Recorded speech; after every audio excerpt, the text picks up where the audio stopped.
ओम शांति। ओम शांति। ओम शांति। आज हम जानेंगे कि क्रोध को कैसे दूर करें, क्योंकि सबसे ज़्यादा हमें यही दुखी करता है। क्रोध ही हमें सबसे ज़्यादा दुखी करता है, अशांति पैदा करता है, हमें चैन से रहने नहीं देता। तो हम इसको दूर कैसे करें? इसको दूर करने के लिए बाबा ने हमें 3 शस्त्र दिए हुए हैं, 3 शस्त्र दिए हैं, और उनका अगर हम प्रयोग करें तो क्रोध आ ही नहीं सकता। ये आप करके देखना। सबसे पहला शस्त्र बाबा ने दिया है कि आप समझो मैं एक आत्मा हूँ, इससे अलग हो जाओ।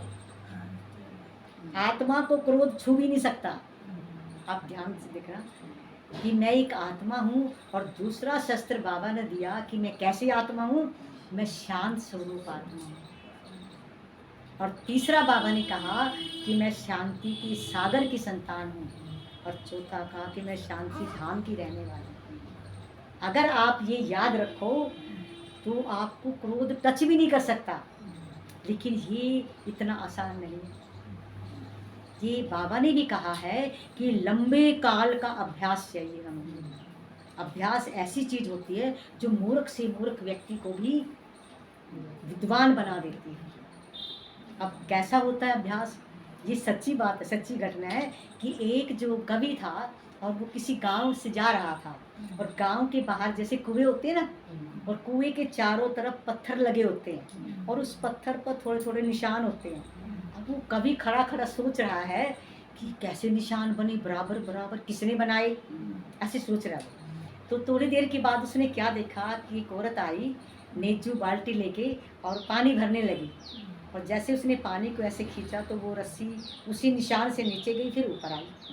तो उसको फिर समझ आया कि ये निशान कैसे पड़े हैं। उसने क्या लाइनें लिखी कि करत करत अभ्यास के जड़मती होत सुजान, और रस्सी आवत जावत पे सिर पर पड़त निशान। एक कमजोर सी तिनके की रस्सी जब सिल के पत्थर के ऊपर निशान बना देती है, तो बाबा कह रहे हैं बच्चे लंबे टाइम के अभ्यास से आपका क्रोध खत्म हो जाएगा। आप कभी मत घबराओ, लेकिन आप अभ्यास अपना जारी रखो। और अभ्यास के लिए क्या कह दिया बाबा ने, क्या क्या समझाया, ध्यान से सुनना। बाबा ने कहा कि लहरों से डरकर नौका पार नहीं होती, और कोशिश करने वालों की कभी हार नहीं होती। ये बाबा कह रहे हैं कि लहरों से डरकर, अगर वो नौका चलाने वाला समुद्र की लहरों से, नदी की लहरों से डर जाए तो क्या वो नौका पार कर पाएगा? नहीं कर पाएगा। तो बाबा कह रहे लहरों से डरकर नौका पार नहीं होती, और कोशिश करने वालों की कभी हार नहीं होती। फिर आपने ये सारी बातें ना आपके सामने होती हैं, ये कोई कहानी नहीं है। फिर कहा कि नन्ही चींटी जब दाना लेकर चलती है, दीवार पर चढ़ते हुए कभी आपने देखा होगा, चींटी थोड़ा सा दाना लेकर चढ़ती, फिर गिर जाती है, फिर चढ़ती है, फिर गिरती है। नन्ही चींटी जब दाना लेकर चलती है, चढ़ती है दीवार पर, और 100 बार फिसलती है। ध्यान से सुनना, चढ़ती है दीवार पर, 100 बार फिसलती है। चढ़कर गिरना और गिरकर चढ़ना ना अखरता है, और मन का विश्वास रगों में दुगना साहस भरता है। दुगना हिम्मत हो जाती है उसकी, वो घबराती नहीं है। और मेहनत उसकी बेकार हर बार नहीं होती, और कोशिश करने वालों की कभी हार नहीं होती। दाना नहीं छोड़ती। हाँ, छोड़ती। ऐसी बाबा कह रहे बच्चे घबराओ मत, लंबी काल का अभ्यास करो, आप भी एक न एक दिन आपको अपने लक्ष्य की प्राप्ति हो जाएगी। और फिर बाबा ने कहा कि डुबकियां सागर में जब गोताखोर लगाता है, डुबकियां सागर में, समुद्र में जब वो होता है ना मोती चुगने वाले, कि वो बार बार जाते हैं। डुबकियां सागर में, ध्यान से सुनना, डुबकियां सागर में जब गोताखोर लगाता है, जाता है, जा जाकर खाली हाथ लौट कर आता है। फिर वो क्या सोचता है कि मिलते नहीं मोती सहज ही गहरे पानी में, और बढ़ता है मन का विश्वास इसी हैरानी में। और मुट्ठी उसकी खाली हर बार नहीं होती, कोशिश करने वालों की कभी हार नहीं। कभी न कभी मूर्ति जरूर ऐसे बाबा कहते हैं, ऐसे बाबा समझा रही हैं कि असफलता एक चुनौती है, असफलता एक चुनौती है, इसे स्वीकार करो। और क्या कमी रह गई, क्या कमी रह गई, देखो और सुधार करो। जब तक ना सफल हो, नींद चैन सब त्यागो। तुम ध्यान से सुनना कि सफलता एक चुनौती है, इसे स्वीकार करो। और क्या कमी रह गई, देखो और सुधार करो। जब तक ना सफल हो, नींद चैन सब त्यागो तुम, और संघर्षों का मैदान छोड़ मत भागो तुम। और बिना कुछ किए यूं ही जय जयकार नहीं होती, कोशिश करने वालों की कभी हार नहीं होती। तो ऐसे बाबा हमें समझा रहे हैं कि बच्चे, मेरे लाडले बच्चे, घबराओ मत। ये जो विकार है आपका कुछ नहीं बिगाड़ पाएंगे। आप ये शस्त्रों का प्रयोग करो। और ये लंबे का, आप देखो तीर कमान चलाते हैं, कितनी देर तक हम चलाते हैं, तब निशाना ठीक होता है। तो ऐसे बाबा कहते हैं कि लंबे काल तक ये अभ्यास करो कि मैं आत्मा हूँ, और आत्मा भी कैसी हूँ, शांत स्वरूप, शांति के सागर की संतान हूँ, शांति धाम में रहने वाली हूँ। ये आप याद रखोगे तो क्रोध तो आपको टच भी नहीं कर पाएगा। विश्वास और निश्चय, हाँ, निश्चय हो इसमें। तो ऐसे बाबा ने किया। देखो वैसे हमारे ने भक्ति मार्ग में भी बोलते हैं कि धीरज का फल मीठा होता है, ऐसे बोलते हैं। ये कैसा मीठा होता है वो भी बता रही हूँ आपको। एक किसान हल चला रहा था और एक महात्मा जी उसके पास आए, तो सब किसान ने बड़ा आदर सत्कार किया। और जब वो प्रसन्न हो गए उसकी सेवा से, तो उनके मन में आया कि इसको कुछ देना चाहिए। उसने कहा कि बेटा, धीरज का फल मीठा होता है, ये बात याद रखना। अब वो सीधा साधा किसान था, उसने कहा धीरज का फल मीठा, धीरज का फल मीठा, ऐसे याद करता है। आप जब भूख बड़ी लगती, जब काम करते हैं, दोपहर को उसकी घर वाले आई खाना लेकर। अब उसने बेचारी ने क्या, वो भी सीधी थी, सब्जी में 2 बार नमक डाल दिया। और जब वो खाने लगा, वो चक्कर लाई। जब वो खाने लगा तो उसको बड़ा गुस्सा आया, उसने एकदम से फेंक के मारा, ये क्या लेके आई है। और लाठ उठा लिया और ऐसे लाठी उठा के उसको मारने लगा। तो कहा धीरज का फल मीठा, धीरज का फल, ऐसे उसकी याद आ गया। उसने उसको मारने की बजाय नीचे रख दी। उसने कहा किस भले आदमी ने इसको ये बात बताई। वो जल्दी से घर भाग के गई। कहती तो बड़ा भूखा है, सुबह से भूख लगी हुई है, और अगर मैं सब्जी बनाऊंगी तो टाइम लगेगा।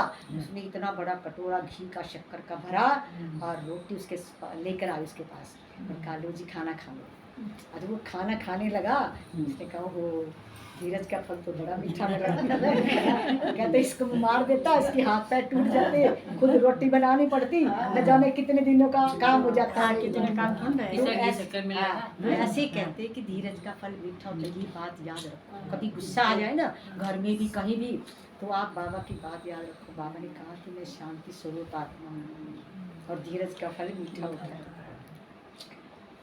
आप ध्यान से सुनना, 2 मिनट का धैर्य, समझ आ रही है ना बात सर? 2 मिनट का धैर्य आगे आने वाले दुख के 100 दिनों को कम करता है।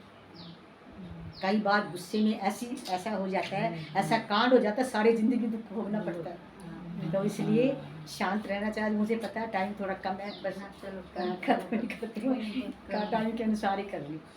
तो ऐसे ही कई बार ऐसा होता है, हम समझ जाते हैं।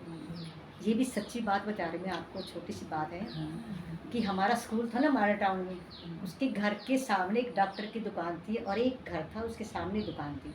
तो जो उस घर का बड़ा आदमी था ना, बुजुर्ग आदमी था, बड़ा गुस्से वाला था। वो थोड़ा सा कुछ हो जाता तो वो ऐसे कहता रहता, कोई दिन का पीछा नहीं छोड़ता था, वो गंदी वर्डिंग बोलता था। तो वो डॉक्टर बड़ा दुखी हो गया। उसने उसके बड़े बेटे को बुलाया। उसने कहा यार तेरे पिताजी का ना बड़ा गंदा सा स्वभाव है, सुबह सुबह कोई तो भगवान का नाम लेता, तुम्हारे घर में से बड़ी गलत आवाज़ें आती है, और मुझे अच्छा नहीं लगता। कहते जी हम भी क्या करें, हम भी दुखी हैं।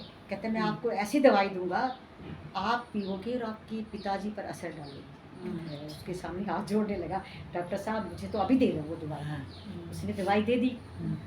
कहते जब तेरे पिताजी गुस्से में आए ना, तो तू 2 चम्मच दवाई पी लेना और दूसरे कमरे में चले जाना, और दवाई 1 घंटे तक मुँह नहीं खोलना तुम्हें।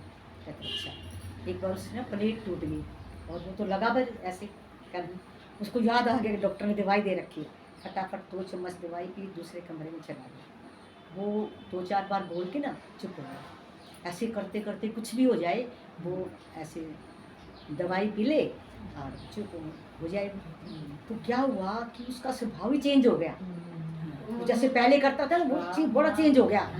और वो दवाई होगी ख़त्म, अब वो डॉक्टर के पास गया, कहता है डॉक्टर साहब दवाई तो ख़त्म होगी और ये तो आपकी कमाल की दवाई है, ये तो मैंने सुना था कि जो पेशेंट दवाई खाता है उस पर काम करती है वो दवाई, देखिए ये तो अजीब दवाई है, खा तो मैं रहा हूँ और असर मेरे पिताजी पर कर रही है, मुझे तो और दवाई दे दो। कहते हैं बेटा ये मैंने दवाई दूध नहीं थी, पानी था। अगर मैं तेरे को ये कह देता कि एक चुप रहा कर, जब तेरे पिताजी गुस्सा करे तो तेरे पर इतना असर नहीं होता। कहते हैं एक चुप और 100 को हराए, ये बात भी याद रखना। गुस्से को खत्म करने की ये कई बातें हैं, तो आपने इन बातों का ध्यान रखना है।